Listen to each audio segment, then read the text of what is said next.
Nakauwi na sa Pilipinas ang two-time Olympic gold medalist na si Carlos Yulo, at abangers na ang lahat kung ano na ang magiging hakbang niya para magkaayos na sila ng kanyang ina.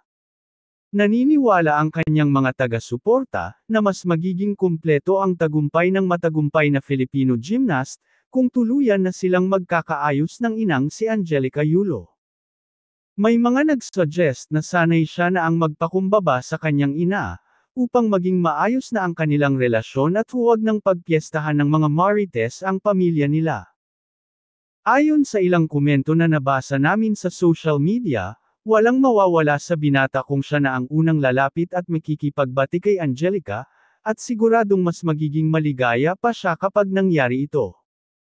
Pero ilang netizens naman ang nagsabi na kung talagang nais maayos ni Angelica ang pamilya, bilang ina, ay siya na raw ang unang lumapit sa anak at tapusin na ang alitang namamagitan sa kanilang mag-ina.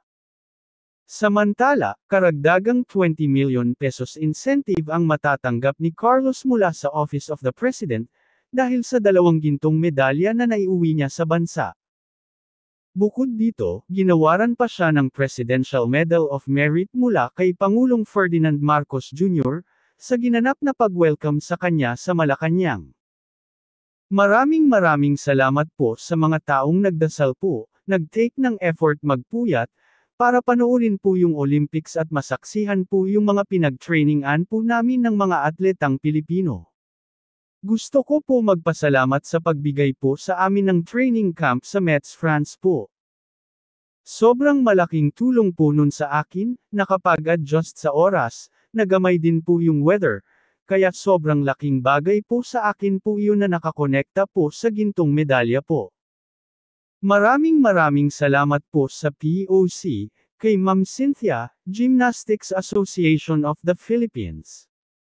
Siya po yung nag-handle po sa amin, nagtaguyod po sa gymnastics po. Maraming salamat po sa inyo Ma'am Cynthia.